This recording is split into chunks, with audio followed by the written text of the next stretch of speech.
누가복음 17장 4절 같이 읽습니다. 만일 하루에 7번이라도 내게 죄를 짓고 7번 내게 돌아와 내게 회개하노라 하거든 너는 용서하라 하시더라. 아멘. 오늘은 용서의 영성, 그런 제목으로 말씀을 드리려고 합니다. 예수님의 제자들이 예수님을 따르며 섬기고 있는데,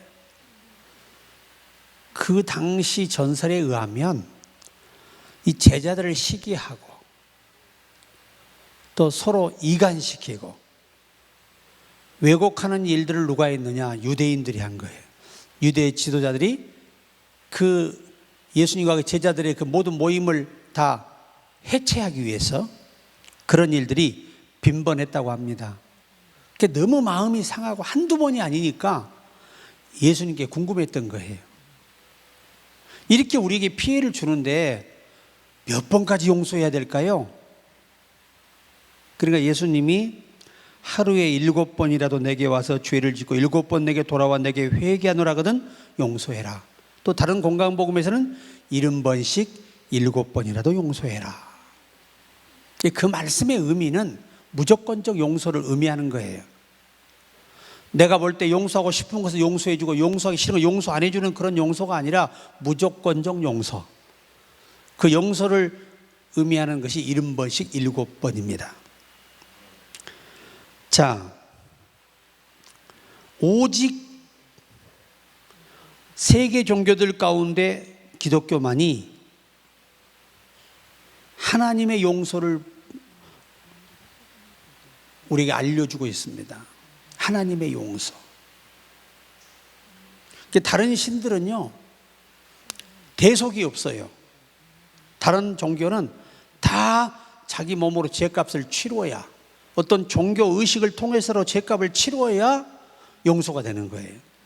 유일하게 기독교만 하나님이 예수 그리스도를 대속물로 주셔서 속죄하시는 이 종교는 기독교밖에 없어요. 그리고 다른 이단 신들은 다 무덤이 있어. 예수님만 무덤이 없어. 왜? 죽었다 살아나 버려가지고 빈 무덤밖에 없는 거예요. 이게 달라요.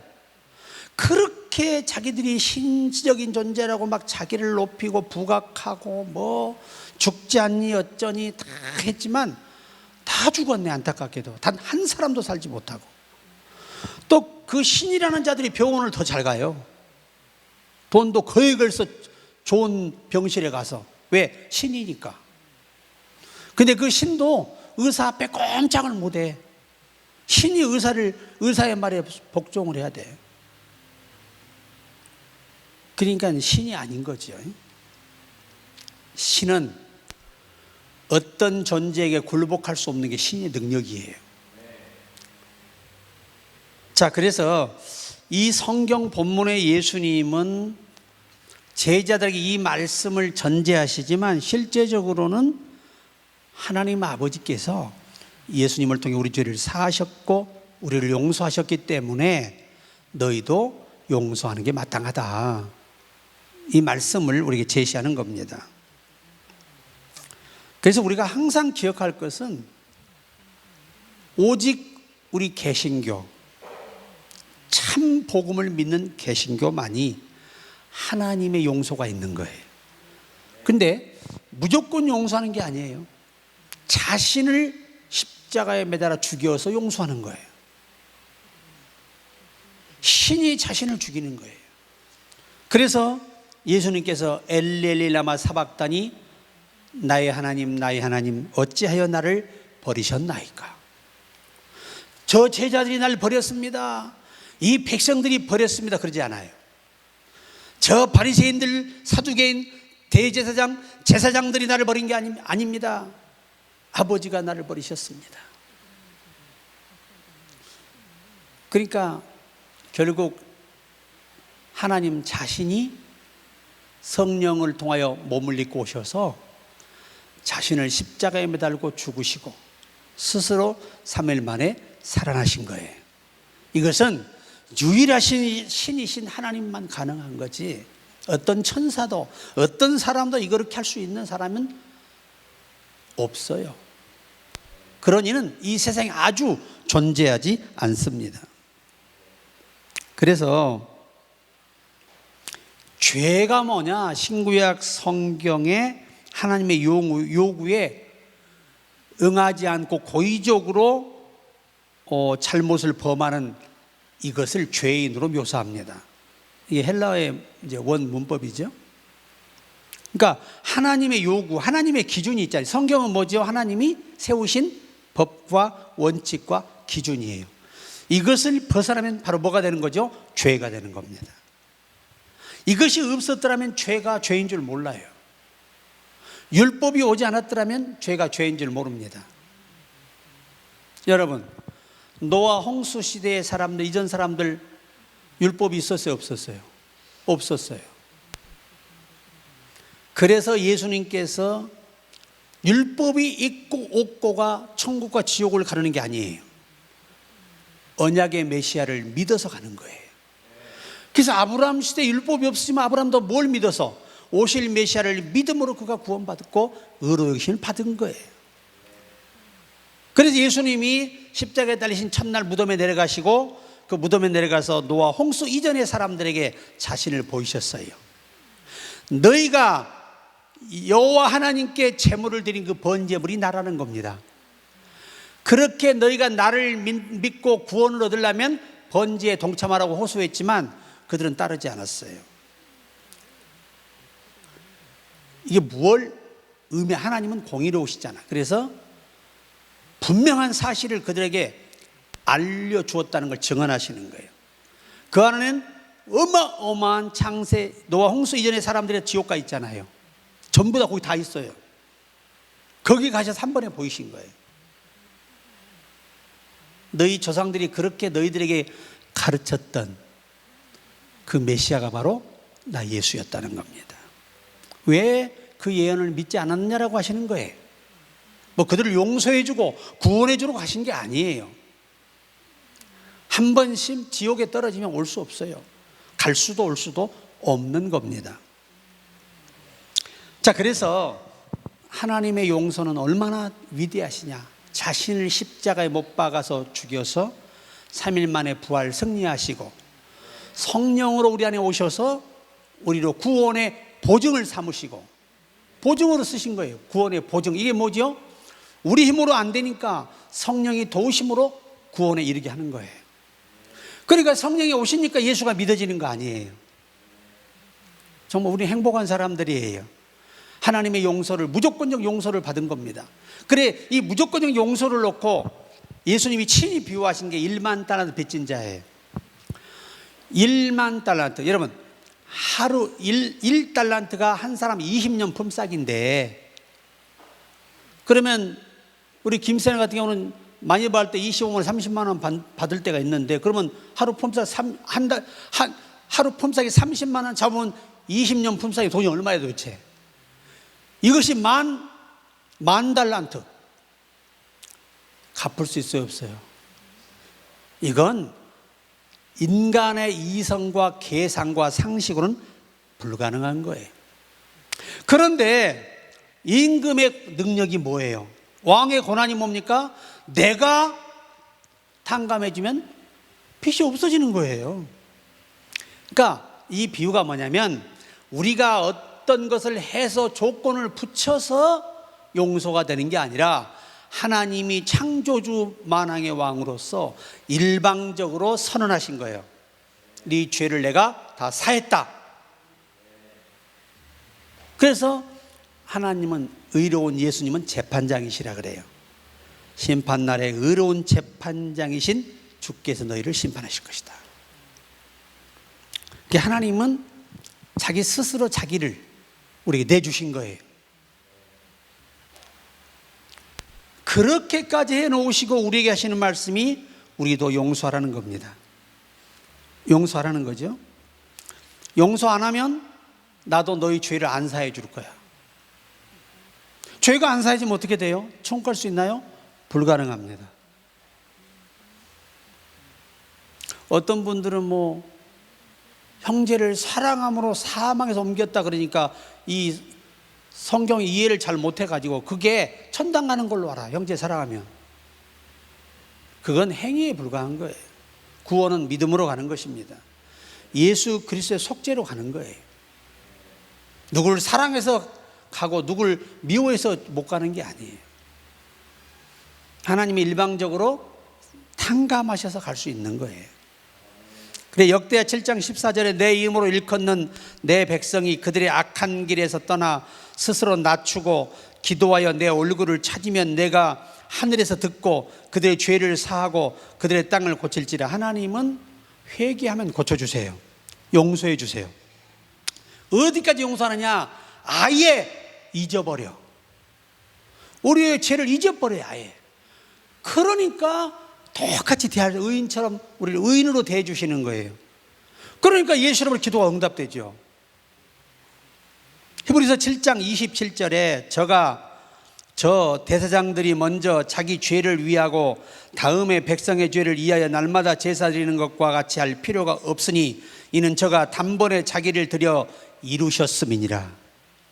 그러니까 단번에 죽어서 앞으로 우리 지을 죄까지 다 사해버린 거예요. 그래도 우리는 죄를 짓는다. 이 죄 때문에 지옥 보내지 않아요. 우리를 성결하게 만들기 위해서 연단하시고 훈련하시고 징계하시는 겁니다. 이사야 43장 25절에 나는 나를 위하여 내 허물을 도말하는 자니 내 죄를 기억하지 아니하리라. 뭘 기억하지 아니하리라? 죄를 기억하지 아니하리라. 여러분, 자식의 잘못이 자꾸 머릿속에 떠오르면 마음이 편해 안 편해요? 안 편치요. 나는 참 부모가 왜 위대한 줄 아세요? 그 자식이 죄를 짓고 감옥에 가 있는데도 그 부모는 변함이 없어요. 감옥에 가기 전이나 감옥에 들어가 있을 때나 부모는 변함이 없는 거예요. 그게 부모예요, 부모. 왜 그래요? 자식을 사랑하는 사랑이 아주 깊기 때문에 그렇습니다. 자, 히브리서 10장 12절에도 오직 그리스도는 죄를 위하여 한 영원한 제사를 드리시고 하나님 우편에 앉으사. 영원한 제사가 뭐죠? 자신이 제사의 제물이 되었잖아요. 자신이 하나님께 드려진 거예요.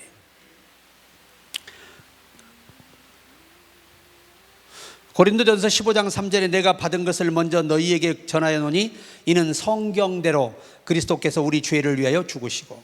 무엇대로 죽으셨어요? 성경대로 죽으신 거예요. 성경대로. 중요합니다. 그 다음에 요한일서 4장 10절에 사랑은 여기 있으니 우리가 하나님을 사랑한 것이 아니요 오직 하나님이 우리를 사랑하사 우리 죄를 위하여 화목제로 그 아들을 보내셨음이니라. 우리가 사랑한 게 아니라니까요. 하나님이 우리를 스스로 사랑하신 거예요. 얼마나 사랑하냐? 자기 자신보다 더 사랑해. 성령이 시기했게 되는 말의 의미는 뭐죠? 삼일 하나님은 자신을 시기했어. 왜? 자신이 자신을 시기해.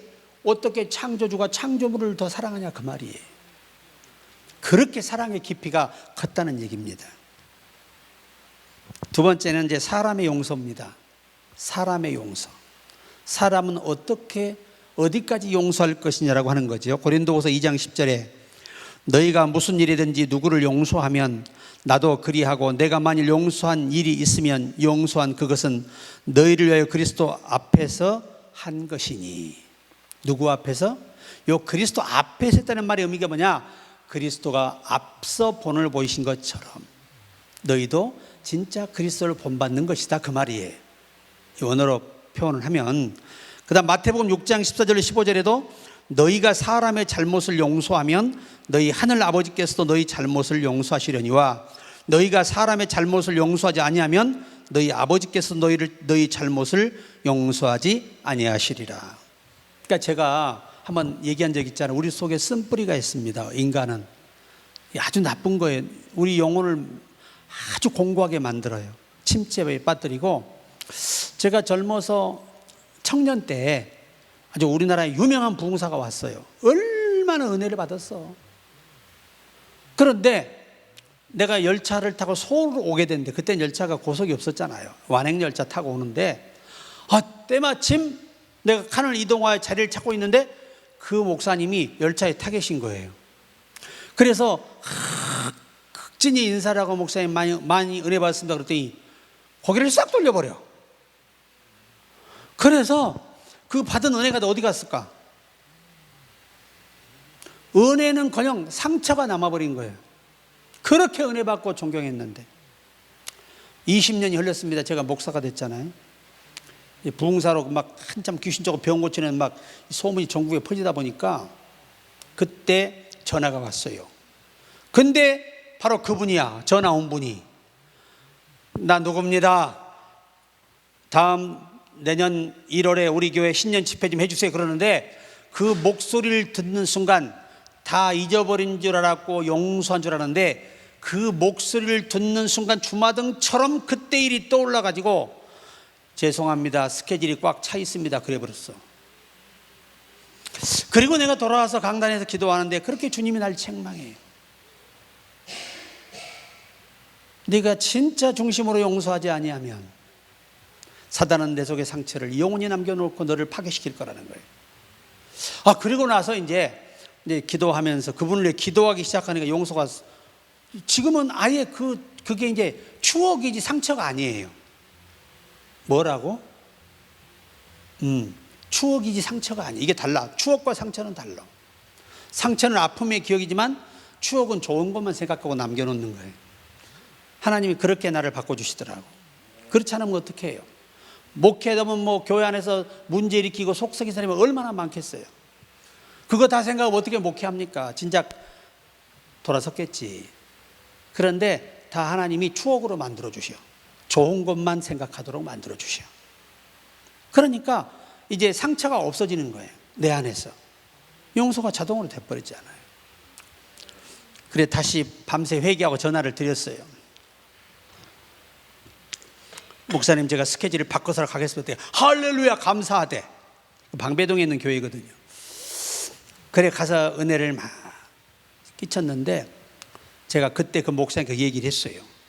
목사님 제가 그렇게 은혜 받고 20년 전에 존경했는데 열차간에 인사들이 고개를 돌려버리신 걸 보고 제가 그때 상처받아가지고 많이 힘들었습니다. 그랬더니 막 이분이 막 눈물을 흘리면서 정말 미안하다고 내가 정말 잘못했다고 악한 영의 순간 내가 씌인 것 같다 그러면서 그렇게 그냥 안고 그냥 기도해 주시는데 그냥 그 마음이 싹 녹아버렸어. 그냥 용서가 그렇게 아름다운 거예요. 자, 그래서 에베소서 4장 32절에는 서로 친절하게 하며 불쌍히 여기며 서로 용서하기를 하나님이 그리스도 안에서 너희를 용서하심과 같이 하라. 자, 누구처럼 용서해야 돼? 하나님이 인간을 용서한 것처럼 하라. 그러면 용서의 이유가 있어 없어? 난 참 우리 목회자나 성도들 보면 답답한 게 뭐냐면 용서하기 위해서 그 죄를 끄집어내서 다시 한번 그 사람 앞에서 용서에 대한 잘못을 인정해 만들고 하는 용서는 용서가 아니에요. 성경은 그런 걸 용서라고 말하지 않아요. 그건 위선에 불과한 거예요. 성경은 뭐라고 그래? 만약에 우리 주님 우리를 용서하기 위해서 너 앉아봐. 너 태어나서부터 지금까지 왜 그랬어? 그러면 이건 용서가 아니라 완전히 그냥 사람을 기를 죽여 자살하게 만드는 거야.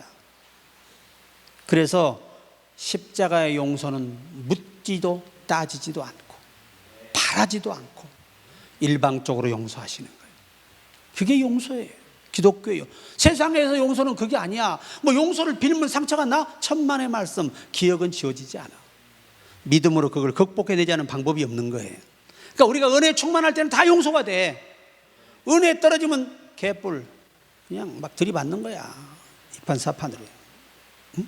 누가복음 6장 37절에 비판하지 말라. 그러면 너희가 비판을 받지 않을 것이요. 정죄하지 말라. 그러면 너희가 정죄를 받지 않을 것이요. 용서하라. 그러면 너희가 용서를 받을 것이요. 예수님이 친히 하신 말씀. 용서는 기본이에요. 용서는 신앙의 기본입니다. 용서가. 자, 결론이 뭘까? 하나님은 인간을 용서하시고 그리고 우리도 서로 용서하라는 거예요. 우리도 서로. 만약에 공동체가 가정도 그렇고, 남편이 아내를 용서 못하고 아내가 남편을 용서 못하면 가정은 깨져요. 어떻게 삽니까? 꼴보기 싫어서. 그 허송세월이죠. 살 필요가 없어요, 그렇게 살려면.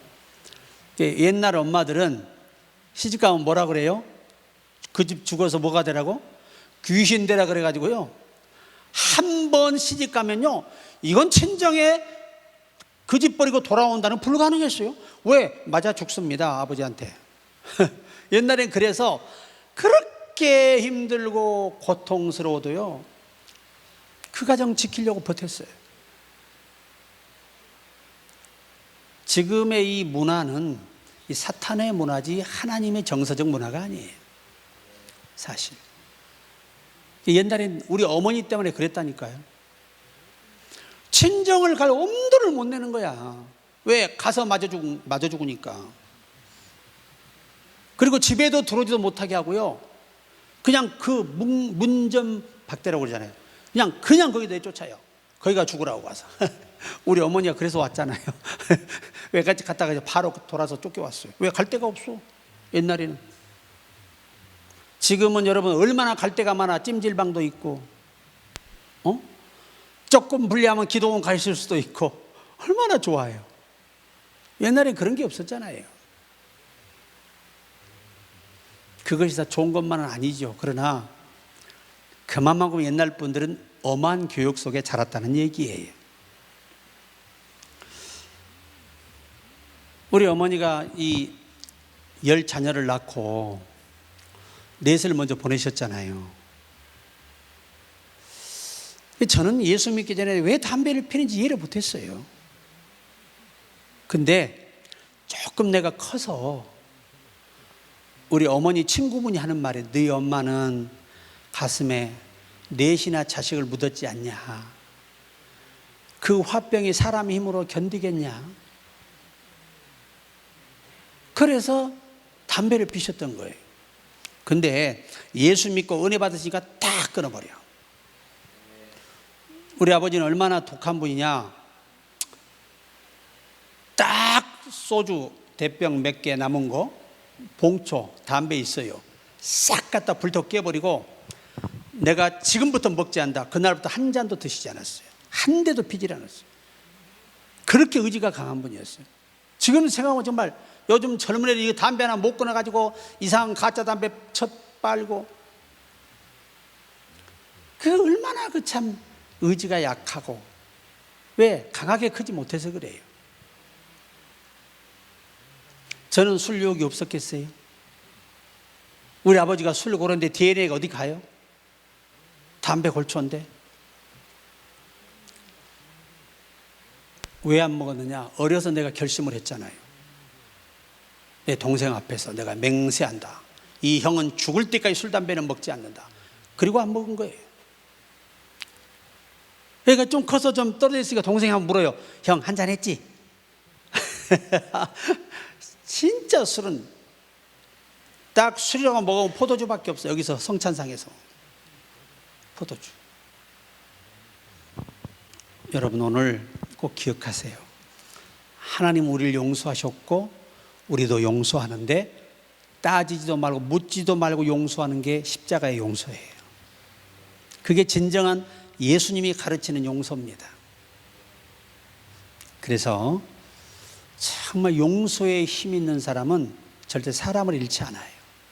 그리고 하나님이 예비한 복을 놓치지 않습니다. 성령이 강력하게 역사하는 능력의 사람이 될 수 있어요. 영육이 잘 될 수 있어요. 다윗도 보세요. 은혜가 떨어지니까 늙어서 어떻게 돼요? 늙어서 유언을 남기네. 누구 죽이라고? 시므이 죽이라고. 뭐 버려두라, 저가 저주하는 것이 하나님이 내게 하신 것인지 누가 알겠느냐, 내가 저주를 받으리라. 그렇게까지 멋지게 슈퍼스타처럼 해놓고 늙어서 믿음이 떨어지고 기도 생활이 안 되니까 어떻게 돼요? 똑같은 사람이 돼요. 그래서 아들에게 유언합니다. 뭘 낳아서 죽이라? 덫을 낳아서 죽이라는 겁니다. 이유를 만들어 죽이라는 거예요. 내가 그날을 낳을지어다. 이야, 그러면 그때 당시 당했던 그 망신과 그것이 속에 있었어 없었어? 남아 있었다는 거예요. 그게 인간이에요. 은혜만 떨어지면 사람은 정상인에서 벗어나고 이제 죄의 본능으로 사는 거예요.